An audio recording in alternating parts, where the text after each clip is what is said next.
আমাদের মাননীয় মুখ্যমন্ত্রী মমতা বন্দ্যোপাধ্যায়কে আমি ধন্যবাদ দিচ্ছি। উনি রাজীব কুমার আমাদের director general of police, ADG আপনার law and order Javed Shamim সাহেবকে, এসপি আমাদের আইজি নর্থ বেঙ্গল রাজেশ যাদবজি, তারপরে আমাদের ডিআইজি সুধীরজি আইপিএস, তারপর ডিএসপি, সবাই মিলে আমাদের আইসি সবাই মিলে যে এফার্টটা দিয়েছে। আপনারা সেদিন বলেছিলেন, আমাকে জিজ্ঞাসা করেছে যে তারা ফিল্মি স্টাইলে গুলি করে পুলিশকে হত্যা করে চলে গেল। হত্যা তো হয়নি, পুলিশ ইনজিওর্ড হয়েছে, আমরা দুঃখিত। কিন্তু সে ফিল্মি স্টাইলে আজকে পুলিশ হিরোইক রোল করে সারা পশ্চিম বাংলাতে, সারা ভারতে police active, police skill force, এটা প্রমাণ করে দিয়েছে। আমি সেদিন বলেছিলাম যে 2 দিন আগে যে আমরা যে এলাকাতে বসবাস করি সে এলাকার 1 কিলোমিটার দূরে বিহার, 12 কিলোমিটার দূরে বাংলাদেশ, আর কয়েক কিলোমিটার দূরত্বে আপনার নেপাল, 3টা বর্ডারের মাঝখানে থাকছে। আর যারা ক্রিমিনালস ক্রাইম করে ফট করে বিহারে ঢুকে যায়, বিহার থেকে হয়তো নেপাল চলে যায়, আর না হলে বাংলাদেশ যাবে। আমি যেদিন দেখলাম ইনসিডেন্টটা হলো, আমি স্পটে গেছিলাম, ওই স্পট থেকে আমি দেখলাম কেউ চলে যাবে বিহার, ঠিক বিহারে গেছে, বিহার থেকে বাংলাদেশ যাবে। পুলিশ আমার মোতায়েন ছিল সারা রাত, 3 দিন ঘটনার থেকে যেদিন ঘটনা ঘটেছিল তার থেকে আজ অবধি ওরা ঘুমায়নি।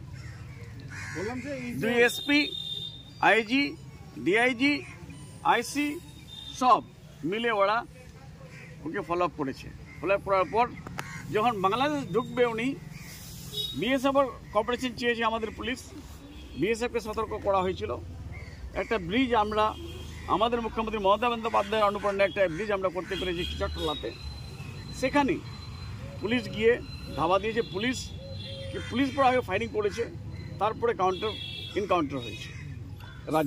সাজ্জাক বলছি, এমনও শোনা যাচ্ছে পুলিশের উপরে আজকে আবার গুলি চালিয়েছে। হ্যাঁ, চালাবে তো, ওরা তো ক্রিমিনালস, কেন চালাবে না? কিন্তু পুলিশ যেটা হিরোইক কাজ করেছে, লুঙ্গি পরে, এখানকার মানুষ যেরকম আমরা আছি সবসময় লুঙ্গি পরে আছি বা কুর্তা পায়জামা পরে আসছি, সে ভেসে পুলিশ গেছে, ওখানে পুলিশের ড্রেস ছিল না, সিভিক ড্রেসে গেছিল, গিয়ে ধরেছে ওনাকে।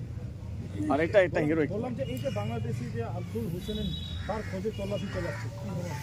ওকে ধরবে, আপনারা তো বললেন, সবসময় বলেন, একটা মিডিয়ার একটা গ্রুপ সবসময় বলে কি যে স্যার হিরোইক ফিল্মি স্টাইলে চলে গেল। আজকে ফিল্মি স্টাইলে তো মৃত্যু হয়েছে ক্রিমিনালের। আর এটা তো মানতে হবে যে আমাদের মুখ্যমন্ত্রীর এগেনস্টে কত ষড়যন্ত্র চলছে, আমাদের গভর্নমেন্টের এগেনস্টে কত ডিফেম করার জন্য কত ষড়যন্ত্র চলছে। এই ষড়যন্ত্রের ভিকটিম সবসময় আমরা হই।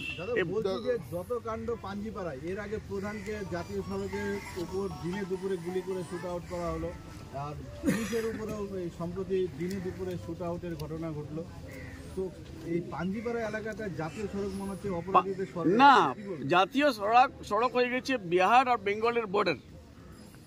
বেঙ্গলের বাইদিকে বেঙ্গলে পড়েছে, কিন্তু 1 কিলোমিটার 1/2 কিলোমিটার দূরত্বে আপনার বিহার, সেখানে ক্রাইমটা করে ফট করে বিহারে ঢুকে যায়।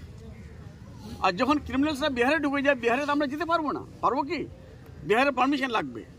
বলছিলাম দাদা, একটা জিনিস ষড়যন্ত্র বলছে না, এই ষড়যন্ত্রটা কারা? মানে এখানে একটা বাংলাদেশ যোগ পাওয়া গেছে যে আরেকজন অভিযুক্ত যে ছিল, যে অস্ত্র সরবরাহ করেছিল, মানে সেই ষড়যন্ত্রটা মানে আপনারা কি দেখতে পাচ্ছেন? কে ষড়যন্ত্র করছে? ষড়যন্ত্র আমি আপনাকে একটা কথা বলবো ষড়যন্ত্রের জন্য, কে একটা লোক এখানে এসে ফলস এভিডেন্স তৈরি করে ইন্ডিয়ান ন্যাশনাল হওয়ার চেষ্টা করেছিল গোয়ালপুরের অ্যাড্রেস দিয়ে।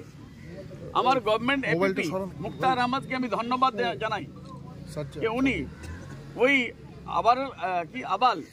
আবালকে উনি কনভিক্ট করে 3 বছর 4 বছর জেলে রেখে এখান থেকে পুশব্যাক করা হলো বাংলাদেশ। পুশব্যাক গভর্নমেন্ট নিশ্চয় করেছে, West Bengal government of India. Pushback করার পর ওই আসামিটাই কি করে এখানে আসলো, কোর্টে কি করে ঢুকলো, কোর্টে ঢুকে আর্মসটা কি করে দিল, তারপরে ওই আসামিটাই আবার বাইক নিয়ে 10 কিলোমিটার 8 কিলোমিটার দূর কোর্ট থেকে বা 10 কিলোমিটার দূর হবে পাঞ্জিপাড়াতে যেখানে স্পটটা হয়েছে, বাইক নিয়ে দাঁড়িয়ে আছে আর পুলিশকে গুলি মেরে দিল। তো এটা ষড়যন্ত্র না?